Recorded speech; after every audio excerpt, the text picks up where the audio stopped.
दरम्यान आदित्य ठाकरेंनी मुख्यमंत्र्यांवर हल्लाबोल केलाय। मुख्यमंत्र्यांना सध्या दाओसमध्ये थंडी एन्जॉय करू द्या असं ते म्हणतात।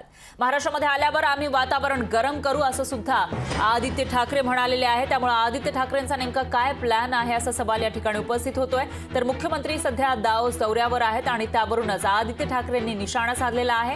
त्यांना दाओसमध्ये थंडी एन्जॉय करू द्या असं आदित्य ठाकरे म्हणाले आणि ते महाराष्ट्रात आल्यावर आम्ही वातावरण गरम करू अशी टीका त्यांनी केली आहे।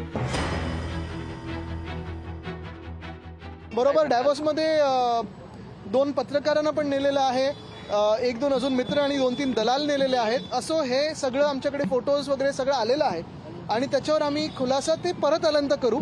थोडी मजा बर्फाची घेऊ ते त्यांना थंड हवेत, मग हवा गरम कशी करायची आम्हाला बरोबर माहिती आहे। सगळे डॅव्होसचे करार जे आहेत त्याच्याबद्दल माहिती आहे, मागच्या वर्षीची आणि ह्या वर्षीची ती आम्ही करू बरोबर।